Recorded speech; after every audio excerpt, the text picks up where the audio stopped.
नमस्कार मैत्रिणींनो, रंजना किचनमध्ये तुमचं अगदी मनापासून स्वागत आहे. आपल्याला पाहिजे आज गाजरापासून रेसिपी. हिवाळ्यात गाजर खूप येतात छान छान असे, आणि गाजर हलवा, गाजराचे पराठे असे खूप सारे बनवतो आपण पदार्थ. त्याच्यापेक्षाही अगदी वेगळा 5-10 मिनटात होणारा, जिभेवर ठेवताच विरघळणारा, 4 दिवस टिकणारा आपण गाजर हलवा बनवतो. तो असा टिकत नाही जास्त दिवस, लगेच खावा लागतो. पण हा पदार्थ तुम्ही प्रवासालाही नेऊ शकता आणि टिकवू शकता घरामध्ये 4 दिवस. आता गाजरं सोलून घेतलेली आहे, साल काढून थोडीशी, आणि किसूनही घेतलं आहे. पहा, बारीक किसणीने केसलं आहे, त्यामुळे छान बारीक असा किस पडलेला आहे, म्हणजे शिजायला वेळ लागत नाही. ही रेसिपी अशी आहे, तोंडात टाकताच विरघळणारी, मऊ लुसलुशीत. त्याच्यासाठी कढई ठेवायची आहे आणि तूप घालायचं आहे. 2 मोठे चमचे खवलेलं खोबरं, म्हणजे ओलं खोबरं, तुपामध्ये छान भाजून घ्यायचं आहे. ते का भाजायचं आहे? आपल्याला रेसिपी 4 दिवस टिकवायची आहे. पाण्याचा अंश राहत नाही, नाहीतरी खोबऱ्यालासुद्धा बुरशी लागते. आता खोबरं परतून घेतलेलं आहे तुपामध्ये, लालसर थोडं झालेलं आहे. बदाम आणि काजूसुद्धा घालून घेऊ. ते सुद्धा आपल्याला तुपामध्ये परतून घ्यायचे आहेत. बदाम, काजू, ड्रायफ्रूट्स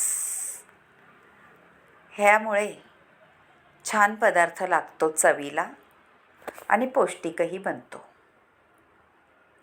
आता काजू, बदाम, खोबरं छान परतून झालेलं आहे.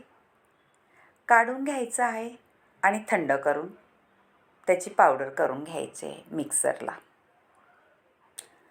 आता परत तीच कढई ठेवून आपल्याला 2 चमचे तूप घालायचं आहे. तूप घातल्यानंतर आपण किसून ठेवलेले गाजर घालून घ्यायचे आहेत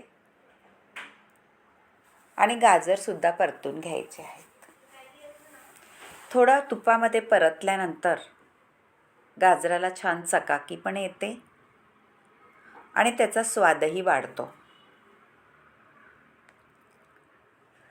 आता परतून झाल्यानंतर 2 मिनटं त्याच्यामध्ये आपल्याला दूध घालायचं आहे पेलाभर. ना आपल्याला साखर घालायची, ना खवा घालायचा आहे. दूध फक्त शिजायपुरतं घालायचं आहे गाजर, त्यामुळे 1 पेला दूध पुरेसं आहे. झाकण ठेवून वाफ येऊन द्यायची आहे.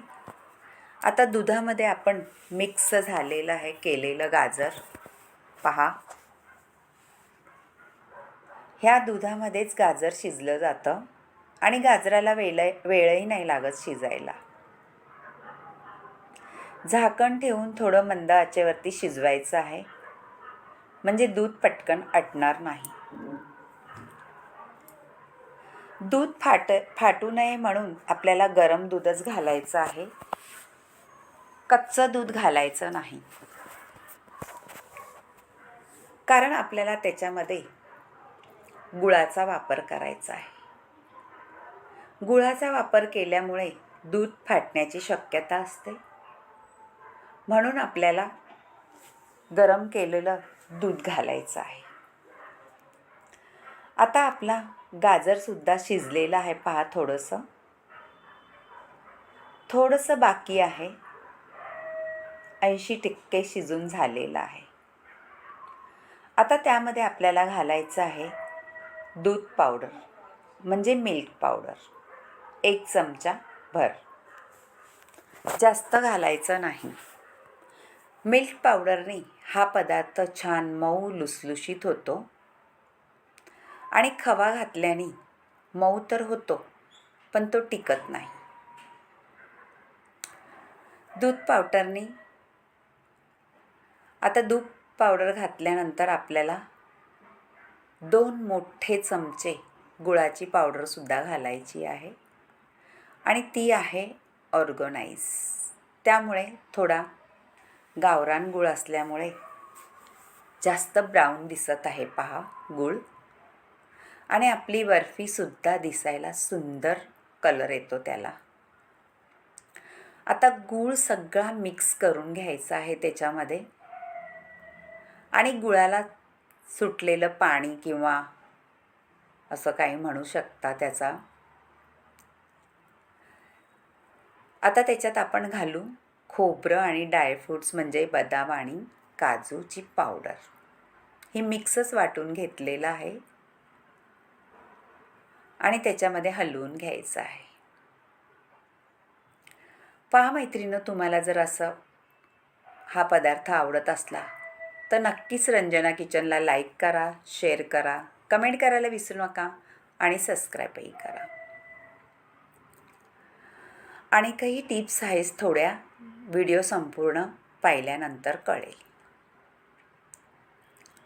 आता छान आटवून घ्यायचं आहे आपल्याला गुळाचं पाणी किंवा असं रस म्हणतात.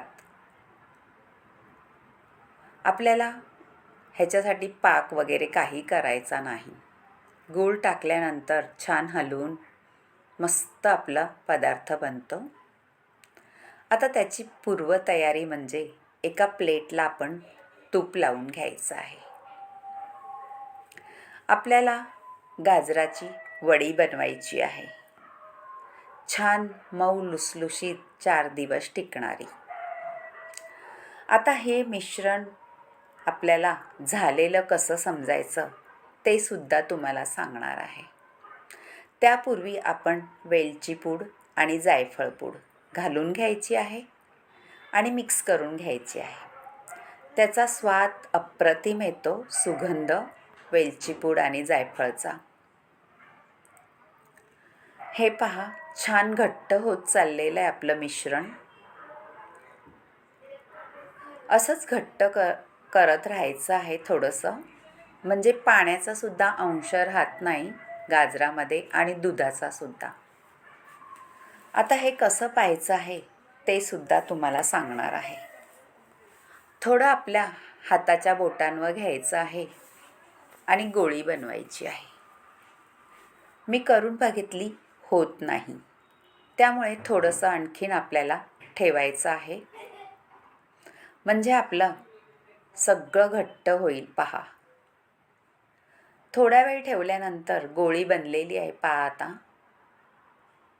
म्हणजे आपलं मिश्रण तयार झालेलं आहे वडी पाडण्यासाठी. अशी गोळी बनली का 4 दिवस आपला पदार्थ नक्कीच टिकतो. ही एक टिप्स आहे मैत्रिणींनो, नक्कीच लक्षात ठेवा. आता ताटात ओतून घ्यायचं आहे आणि थंड करून घ्यायचं आहे. ताटाला पूर्ण व्यवस्थित थापून घ्यायचं आहे, म्हणजे वडीचे आकार छान दिसतात. आपण बर्फी म्हणू शकतो, गाजराची वडी म्हणू शकतो. छान मऊ लुसलुशीत अशी बर्फी तयार होणार आहे. हातानेही थापू शकतो, गरम जास्त लागत नाही मैत्रिणींनो. थंड झालेलं आहे मिश्रण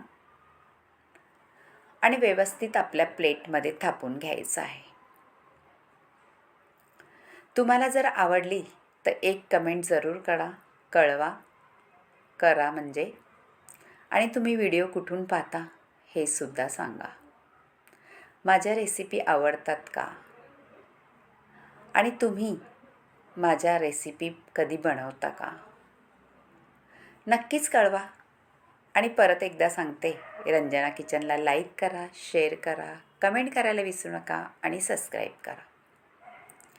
आता मी वरून पिस्ता घातलेला आहे, थोडेसे काप करून. तुम्हाला वाटलं तर काजू बदामसुद्धा घालू शकता. आता आपल्याला वड्या पाडून घ्यायच्या आहेत. जास्त थंड झालेलं नाही, थोडं गरमच आहे, तेव्हाच पाडून घ्यायचे आहेत, म्हणजे छान पडल्या जातात काहीही वेळ लागत नाही आणि कोरडं झाल्यानंतर थोडासा प्रॉब्लेम होतो, म्हणून आपण ताज्या ताज्याच वड्या पाडून घ्यायच्या आहेत. आता सगळं ड्रायफ्रूट्स मी वरून घालून घेतलेलं आहे. पिस्त्याचं किसून घेतलेलं काप आता थंड करायला ठेवून देऊ. थंड झाल्यानंतर वड्या काढून घ्यायचं आहे आणि थंड झाल्यानंतर कलरही सुंदर येतो. पहा, गूळ घातल्यामुळे अति सुंदर कलर आलेला आहे. नक्कीच करून पहा. तुमच्या मैत्रिणीसोबतसुद्धा हा व्हिडिओ शेअर करा. त्यांनाही आवडलं तर कमेंट करायला सांगा. आणि हा गाजराची वडी किंवा बर्फी करून पहा, नक्कीच आवडेल. इतकी भन्नाट झालेली आहे आणि 4 दिवस टिकणारी, अजिबात मऊ लुसलुशीत अशी झालेली आहे आणि पाण्याचा अंशसुद्धा राहिलेला नाही, कोरडी झालेली आहे. बाय मैत्रिणींनो, भेटूया अशाच नवनवीन रेसिपीमध्ये. तोपर्यंत गाजराच्या बर्फीचा स्वाद घ्या आणि नक्कीच करा आणि एक लाईक करा, कमेंट करा.